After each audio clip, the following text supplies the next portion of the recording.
اما بعد فاعوذ باللہ من الشیطان الرجیم بسم اللہ الرحمن الرحیم۔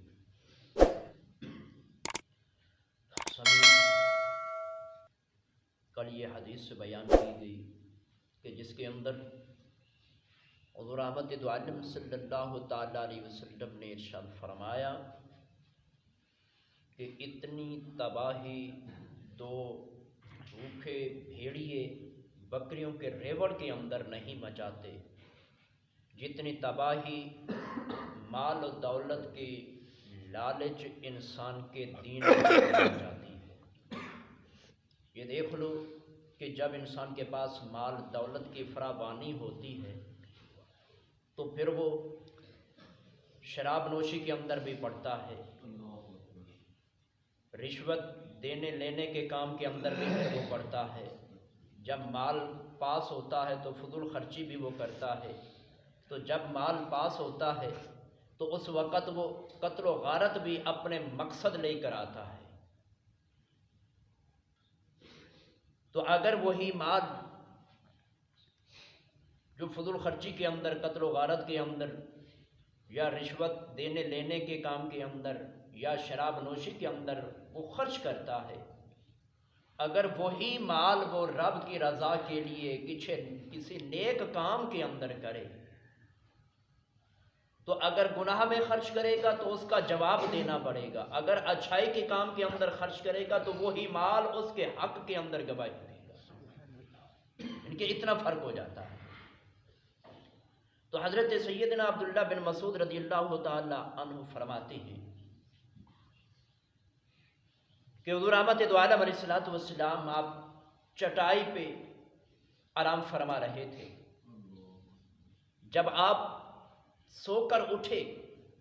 تو آپ کے پہلو پہ چٹائی کے نشان تھے۔ تو حضرت عبداللہ بن مسعود فرماتے ہیں کہ ہم نے آقا کی بارگاہ کے اندر عرض کیا کہ یا رسول اللہ اگر آپ حکم فرماؤ تو ہم آپ کے لیے بستر تیار کر دیں۔ اب چٹائی پہ سوتے ہو تو آپ کے جسم پہ نشان پڑتے ہیں۔ تو رحمت دو عالم صلی اللہ تعالی علیہ وسلم نے ارشاد فرمایا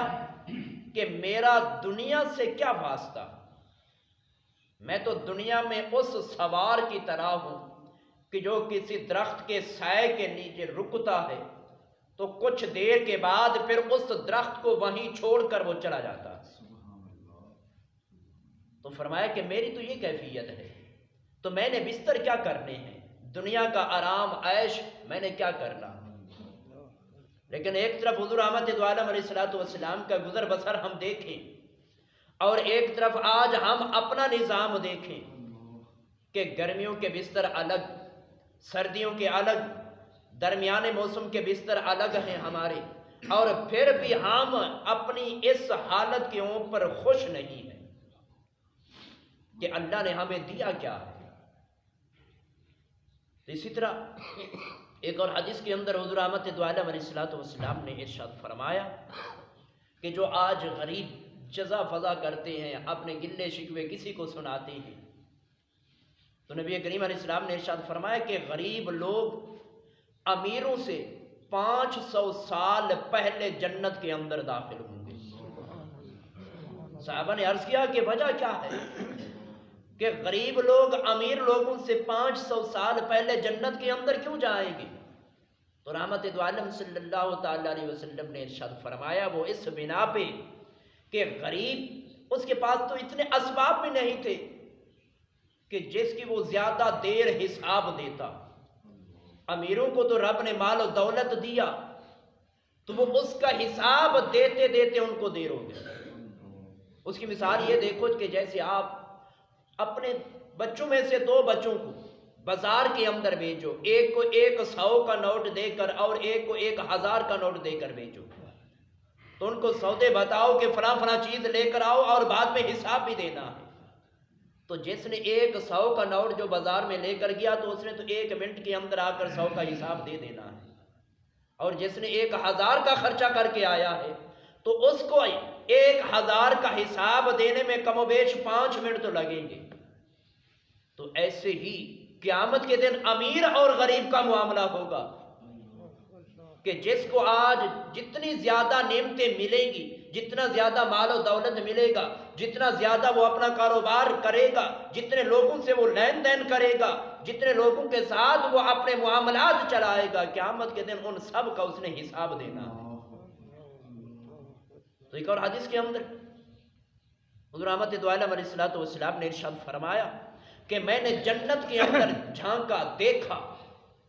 تو مجھے جنت کے اندر زیادہ غریب لوگ نظر آئے، اور پھر فرمایا کہ میں نے جہنم کے اندر جھانکا، دیکھا تو فرمایا کہ مجھے جہنم کے اندر اکثریت عورتوں کی نظر آئی۔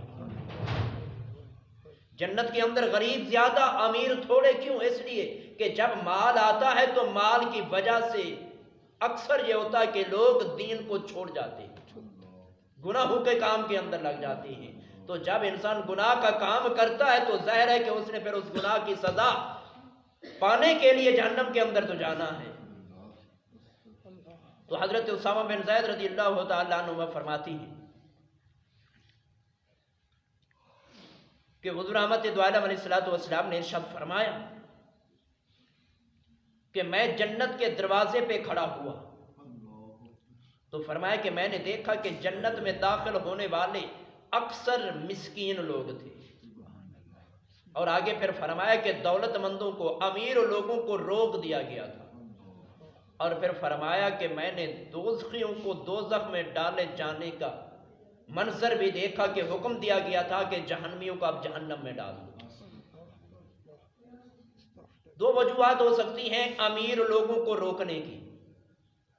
یا تو یہ کہ ان کو مال و دولت جتنا دے دیا گیا تھا اس کا حساب لینا ہے، بعد میں انہوں نے جنت یا دوزخ کے اندر جانا، یا یہ ہے کہ انہوں نے اس مال و دولت کا ناجائز فائدہ اٹھایا،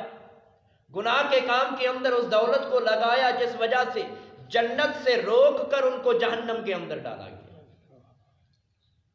لیکن یہ تو اب ہمارے اوپر ہے کہ ہم نے اپنے مال کو کن کاموں کے اندر لگانا ہے۔ جیسے اللہ رب العالمین نے یہ اختیار دیا ہے ہمیں کہ تم نے نماز اکیلے پڑھنی ہے یا جماعت کے ساتھ جا کر پڑھنی ہے۔ اللہ نے یہ اختیار دیا ہے کہ تم نے اپنی اولاد کو دنیا کی تعلیم دلوانی ہے یا دین کی تعلیم قرآن سکھانا ہے۔ یہ اللہ نے ہمیں اختیار دیا ہے، اب ہمارے اوپر ہے کہ ہم نے راستہ کون سا اختیار کرنا ہے۔ اگر دین والا راستہ اختیار کریں گے تو اس میں ہماری کامیابی اور ہماری اولاد کی بھی کامیابی ہے، اگر اس راستے کو ہم چھوڑیں گے تو ناکامی ہماری بھی ہے اور آگے ہماری آنے والی نسلوں کی بھی ہے۔ تو رب ذوالجلال کی پاک بارگاہ کے اندر دعا کہ خالق کائنات ہمیں ان مسائل پر عمل کی توفیق فرمائے۔ آمین۔ وآخر دعوانا الحمدللہ رب العالمین۔